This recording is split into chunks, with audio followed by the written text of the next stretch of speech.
Veamos ahora el quinto punto de esta unidad, la disolución del vínculo conyugal a favor de la fe.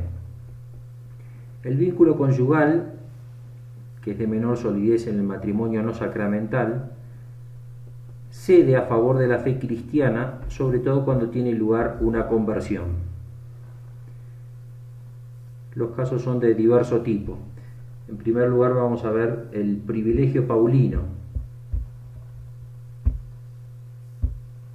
El fundamento se encuentra en la primera carta de San Pablo a los Corintios, capítulo 7, versículos 10 al 13. Y con este primer caso de disolución se abre la puerta para los posteriores casos de disolución. Aquí claramente hay un matrimonio válido, natural, celebrado entre paganos, que se disuelve porque puede volver a contraerse un nuevo matrimonio cuando uno de ellos se hace cristiano.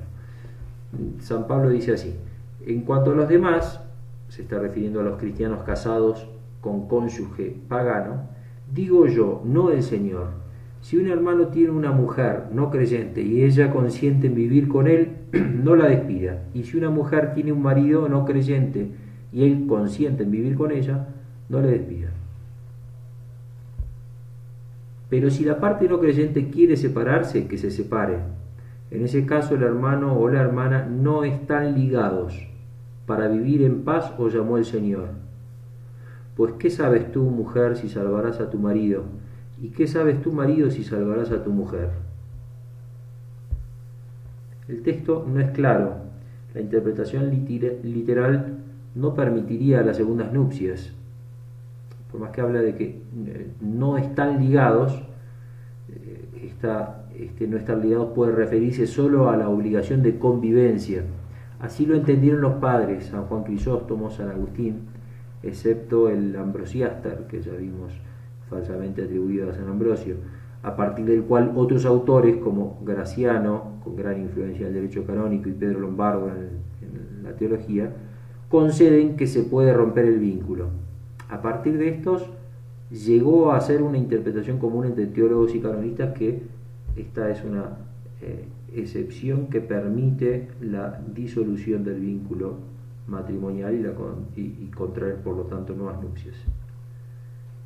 En el siglo XII, Inocencio III declara para este caso que, en primer lugar, si el cónyuge pagano no quiere convivir, el converso puede casarse con otro. En segundo lugar, si el cónyuge pagano quiere convivir, pero pone en peligro la fe del converso, blasfema o obliga a pecar mortalmente, también el cónyuge cristiano puede casarse con otro. Pero antes se le debe preguntar al pagano si quiere bautizarse, si quiere seguir unido, si quiere convivir sin ofender al Creador. Y por último, si el cónyuge pagano se convierte también, deben volver a convivir si no hubo una segunda nupcia. Por tanto, son dos casos: el pagano que no quiere seguir y el cristiano que quiere proteger la fe. Estos dos casos están recogidos por el derecho canónico, de modo tal que no se requiere acudir al Papa directamente, como en otras excepciones o privilegios que vamos a ver luego. ¿Qué dice el Código de Derecho Canónico? En el parágrafo 1 del canon 1143 afirma: el matrimonio contraído por dos personas no bautizadas se disuelve por el privilegio paulino en favor de la fe de la parte que ha recibido el bautismo, por el mismo hecho de que ésta contraiga un nuevo matrimonio, con tal de que la parte no bautizada se separe. Este canon es el principio general. No es la separación del cónyuge bautizado lo que disuelve el vínculo. Este se disuelve en el momento en que la parte católica contrae nuevas nupcias. En el parágrafo 2 del mismo canon se dice: se considera que la parte no bautizada se separa si no quiere cohabitar con la parte bautizada o cohabitar pacíficamente sin ofensa del Creador, a no ser que ésta, después de recibir el bautismo, le hubiera dado un motivo justo para separarse. Y en el canon 1144, parágrafo 1, se establece: Para que la parte bautizada contraiga válidamente un nuevo matrimonio, se debe siempre interpelar a la parte no bautizada. 1. Si quiere también ella recibir el bautismo. 2. Si quiere al menos cohabitar pacíficamente con la parte bautizada sin ofensa del Creador. Parágrafo 2. Esta interpelación debe hacerse después del bautismo. Sin embargo, obviamente del bautismo de la parte cristiana. Sin embargo, con causa grave, el ordinario del lugar puede permitir que se haga antes e incluso dispensar de ella, tanto antes como después del bautismo, con tal de que conste, al menos por un procedimiento sumario y extrajudicial, que no pudo hacerse o que hubiera sido inútil. Y el siguiente canon dice: la interpelación se hará normalmente por la autoridad del ordinario del lugar de la parte convertida. Este ordinario ha de conceder al otro cónyuge, si lo pide, un plazo para responder, advirtiéndole, sin embargo, de que pasado inútilmente ese plazo, su silencio se entenderá como respuesta negativa. Si la forma arriba indicada no puede observarse, es válida y también lícita la interpelación hecha incluso de modo privado por la parte convertida. En los dos casos anteriores debe constar legítimamente en el fuero externo que se ha hecho la interpelación y cuál ha sido su resultado. El canon 1146, la parte bautizada tiene derecho a contraer nuevo matrimonio con otra persona católica. 1. Si la otra parte responde negativamente a la interpelación o si legítimamente no se hizo esta, según los procedimientos previstos antes. 2. Si la parte no bautizada, interpelada o no, habiendo continuado la cohabitación pacífica sin ofensa del Creador, se separa después sin causa justa, quedando en pie lo que prescriben los cánones 1144-1145. Canon 1147. Sin embargo, por causa grave, el ordinario del lugar puede conceder que la parte bautizada, usando el privilegio paulino, contraiga matrimonio con parte no católica, bautizada o no, observando también las prescripciones de los cánones sobre los matrimonios mixtos.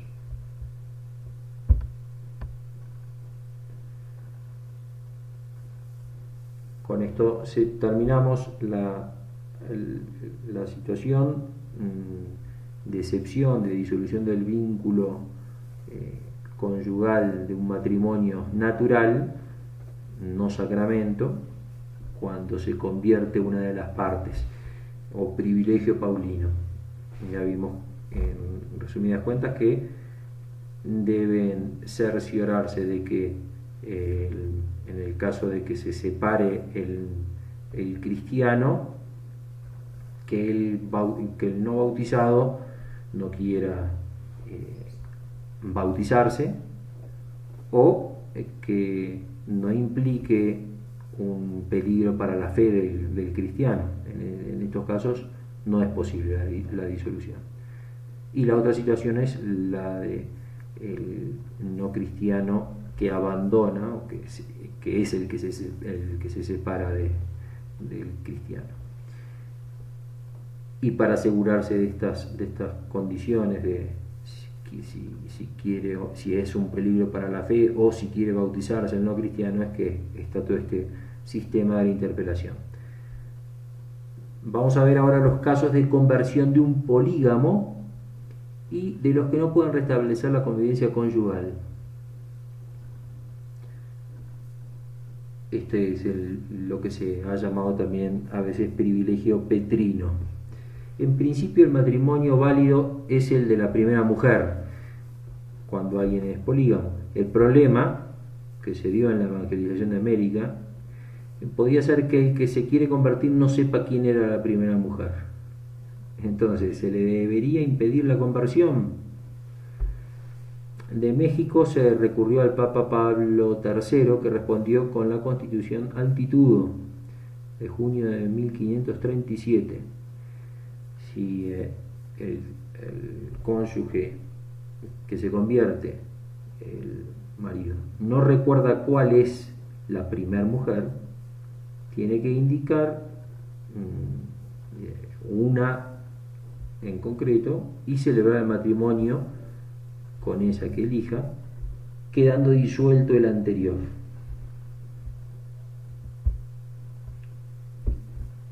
Ahora, ¿qué pasa si se convierte en una de sus mujeres? San Pío V, en su Constitución Romani Pontifici de agosto de 1571, estableció que el polígamo convertido puede permanecer con la mujer que se hubiera bautizado antes o junto con él, aunque no sea la primera, disolviendo el anterior. En los dos casos se está disolviendo un matrimonio válido porque el primer matrimonio fue un matrimonio natural válido.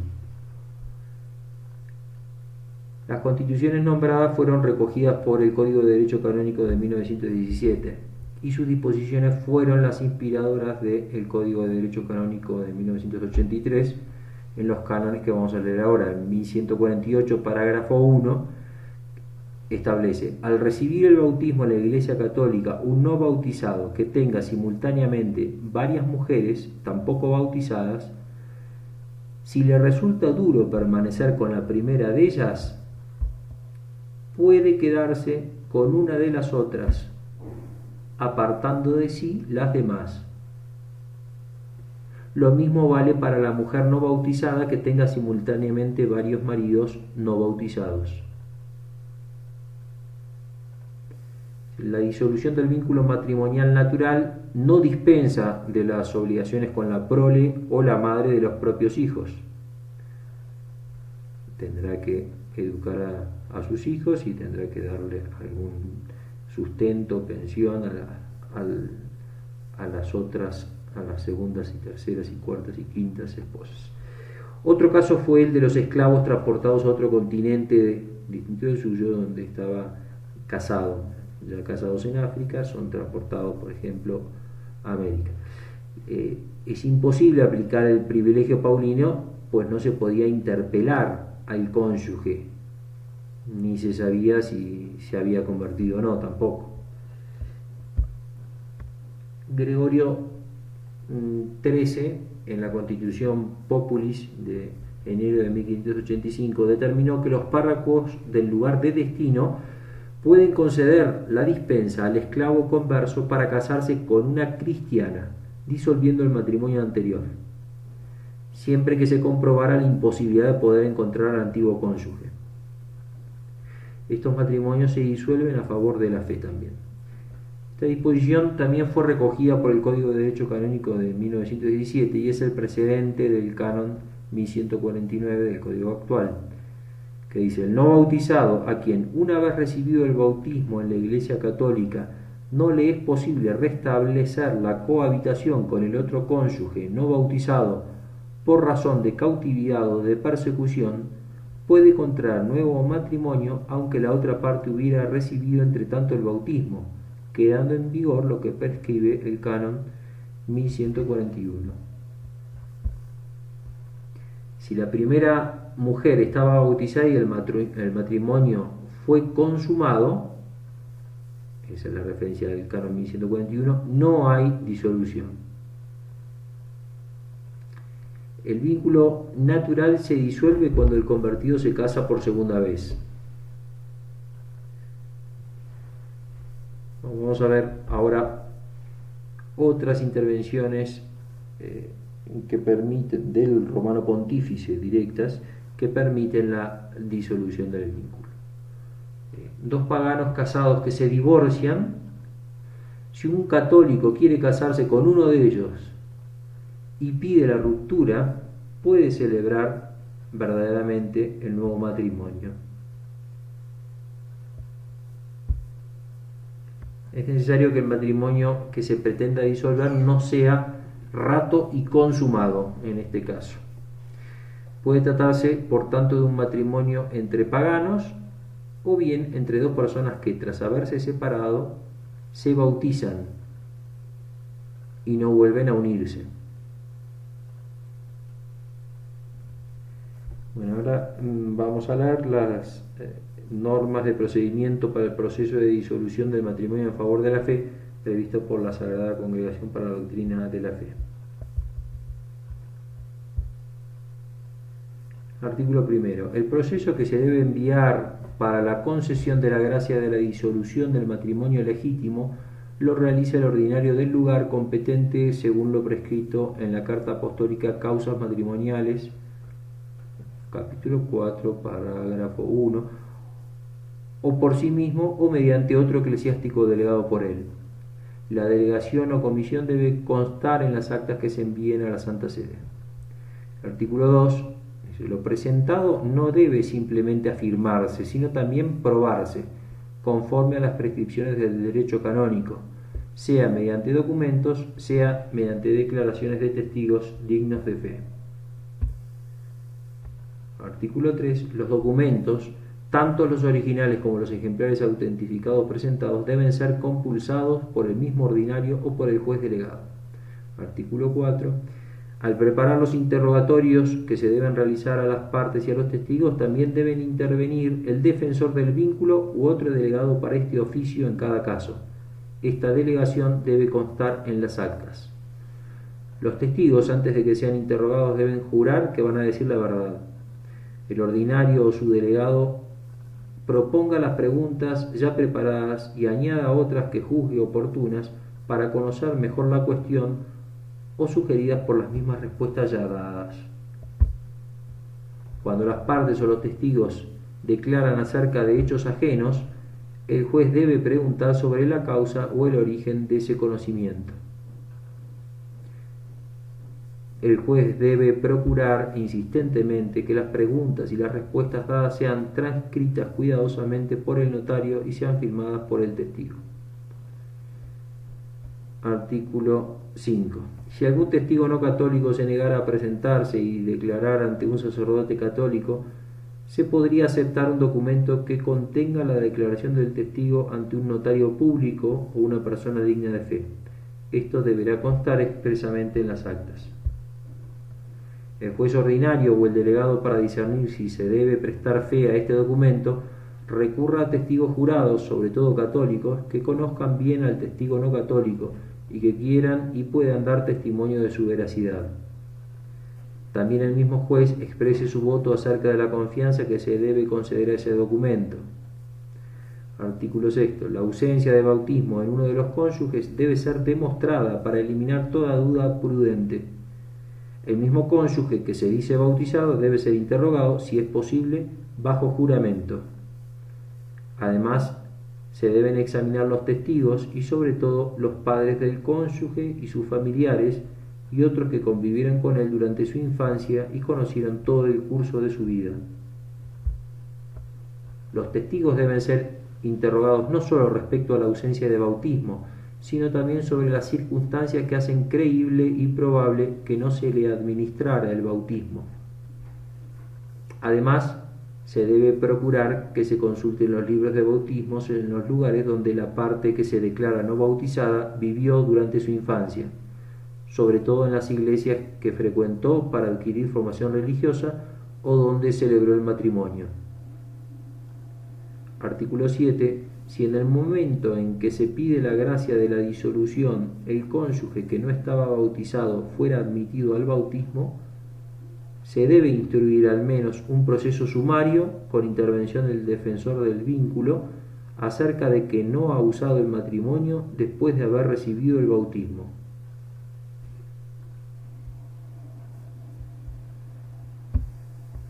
El mismo cónyuge debe ser interrogado bajo juramento acerca de si después de la separación del cónyuge ha mantenido con él alguna relación y cuál haya sido, y sobre todo si después del bautismo ha tenido con la otra parte contactos matrimoniales.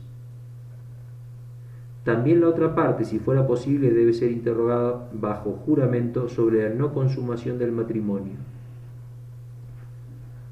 Además, los testigos, sobre todo entre los familiares y amigos, deben ser citados y escuchados también bajo juramento, no solo acerca de lo que haya sucedido después de la separación de las partes, y sobre todo después del bautismo, sino también sobre la honradez y veracidad de los cónyuges, es decir, sobre la confianza que merecen sus declaraciones. Artículo 8. El peticionario, si se hubiera convertido y bautizado, se ha interrogado acerca del momento y la intención con la que ha recibido el bautismo o hubiera sido movido a convertirse. Artículo 9. En el mismo caso, el juez interrogue al párroco y a otros sacerdotes que le hayan ayudado en la enseñanza de la doctrina de la fe y en la preparación de la conversión sobre las razones por las cuales el peticionario se ha movido a recibir el bautismo. El ordinario nunca envíe la petición a la Sagrada Congregación para la doctrina de la fe si no hubiera desaparecido antes cualquier sospecha razonable sobre la sinceridad de la conversión. Artículo 10. El juez ordinario o el delegado interroguen al peticionario y a los testigos sobre la causa de la separación o del divorcio y si fue provocada por el peticionario o no. El juez incluya en las actas un ejemplar certificado del divorcio. Artículo 11. El juez o el ordinario refiera si del matrimonio o del concubinato el peticionario ha tenido hijos y cómo ha provisto a su educación religiosa o cómo pretende proveer. Artículo 12. El juez o el ordinario igualmente refiera cómo el peticionario haya ayudado o tenga pensado ayudar al cónyuge abandonado y a la prole, si la hubiera, con equidad y según las leyes de la justicia.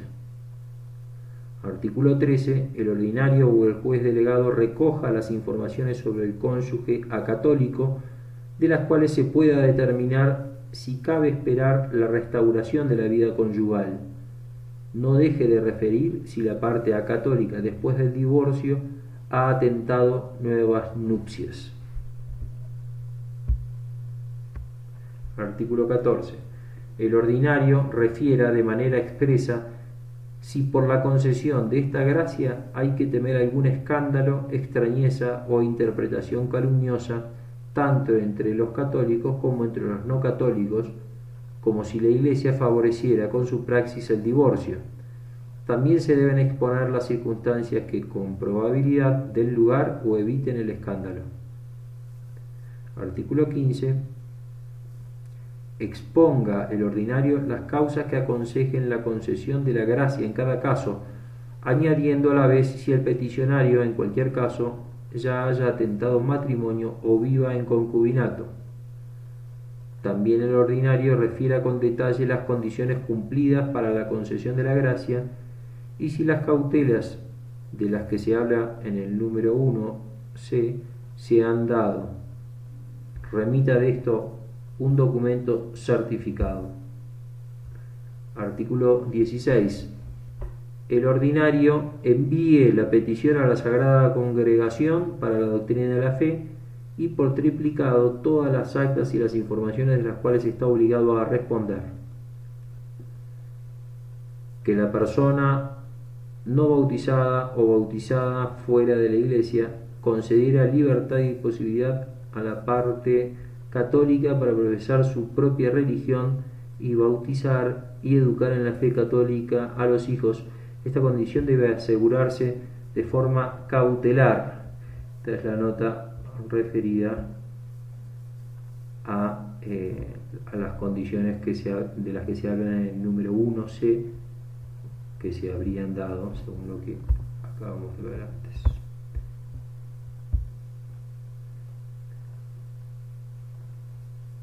El no católico asegure que permite profesar fe y educar cristianamente. Este requisito era de validez y ahora es de licitud por lo dispuesto en el documento de la Congregación para la Doctrina de la Fe, Pro Soluzione Matrimoni Favorem Fidei.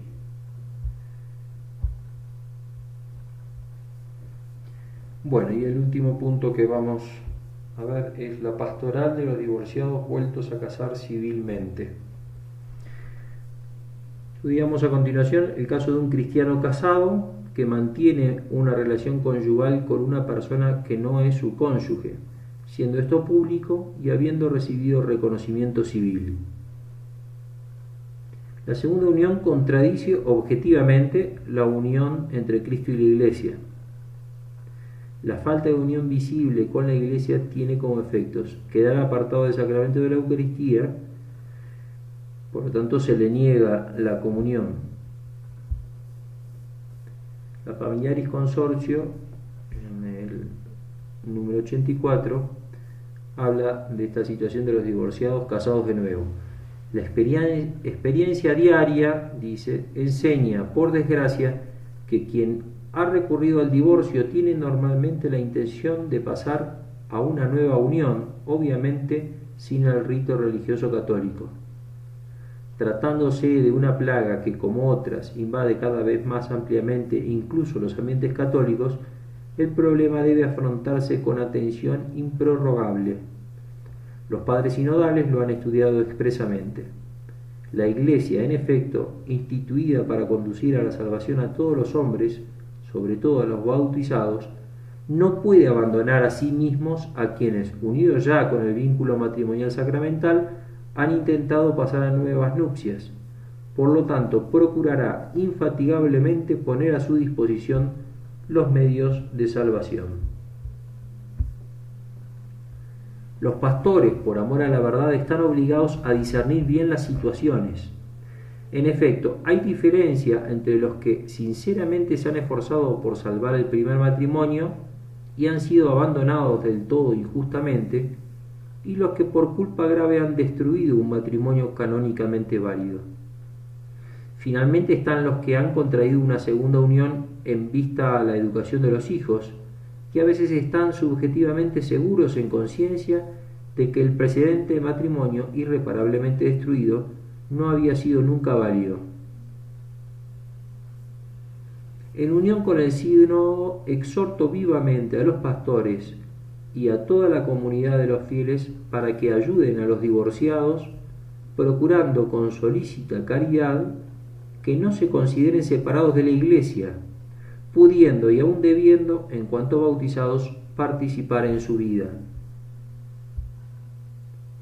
Se les exhorte a escuchar la palabra de Dios, a frecuentar el sacrificio de la misa, a perseverar en la oración, a incrementar las obras de caridad y las iniciativas de la comunidad en favor de la justicia, a educar a los hijos en la fe cristiana, a cultivar el espíritu y las obras de penitencia para implorar de este modo día a día la gracia de Dios.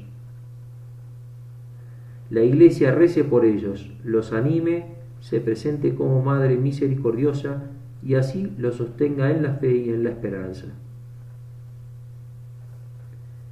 La Iglesia, no obstante, fundándose en la Sagrada Escritura, reafirma su praxis de no admitir a la comunión eucarística a los divorciados que se casan otra vez.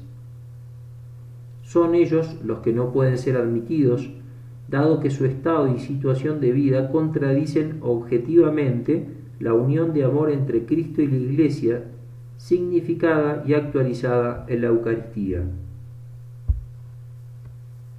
Hay además otro motivo pastoral. Si se admitieran estas personas a la Eucaristía, los fieles serían inducidos a error y a confusión acerca de la doctrina de la Iglesia sobre la indisolubilidad del matrimonio. La reconciliación en el sacramento de la penitencia, que les abriría el camino al sacramento eucarístico, puede darse únicamente a los que, arrepentidos de haber violado el signo de la alianza y de la fidelidad a Cristo, están sinceramente dispuestos a una forma de vida que no contradiga la indisolubilidad del matrimonio. Esto lleva consigo concretamente que cuando el hombre y la mujer, por motivos serios, como por ejemplo la educación de los hijos, no pueden cumplir la obligación de la separación, asumen el compromiso de vivir en plena continencia, o sea, de abstenerse de los actos propios de los esposos. Del mismo modo, el respeto debido al sacramento del matrimonio, a los mismos esposos y sus familiares, así como a la comunidad de los fieles, prohíbe a todo pastor, por cualquier motivo o pretexto, incluso pastoral, efectuar ceremonias de cualquier tipo para los divorciados que vuelven a casarse. En efecto, tales ceremonias podrían dar la impresión de que se celebran nuevas nupcias sacramentales válidas y como consecuencia inducirían a error sobre la indisolubilidad del matrimonio válidamente contraído. Actuando de este modo, la Iglesia profesa la propia fidelidad a Cristo y a su verdad. Al mismo tiempo se comporta con espíritu materno hacia estos hijos suyos, especialmente hacia aquellos que inculpablemente han sido abandonados por su cónyuge legítimo. La Iglesia está firmemente convencida de que también quienes se han alejado del mandato del Señor y viven en tal situación pueden obtener de Dios la gracia de la conversión y de la salvación si perseveran en la oración, en la penitencia y en la caridad. Hasta aquí la familiaris consortio. No, el cónyuge divorciado, vuelto a casar, no puede ser padrino, no puede servir en las ceremonias donde se exija un testimonio cristiano coherente, como es el bautismo. Sí pueden recibir el sacramento de la penitencia, pero deben estar realmente dispuestos a una sincera conversión, como veíamos recién, no seguir haciendo actos que impliquen el uso del matrimonio con la persona con la que se hayan vuelto a casar después del divorcio. Y debe evitarse el escándalo. Si el que decide convertirse recibe la absolución, no puede comulgar en público hasta que regularice su situación. La relación conyugal segunda debe abandonarse inmediatamente, aunque existen casos donde objetivamente no se recomienda la separación. En estos casos deben vivir como hermanos, es el que dice, que acabamos de leer de la familiaris consortio, en el caso de que por la necesidad de la educación de los hijos de ese segundo matrimonio deban seguir conviviendo. No están excomulgados, mantienen puntos de unión con la Iglesia, pero no se les puede decir que están en gracia. En algunos casos el interesado está convencido subjetivamente de estar en gracia, pero no es suficiente eso para ser admitido a la comunión. Tiene el deber de formar rectamente su conciencia, además de aceptar y vivir la ley dispuesta.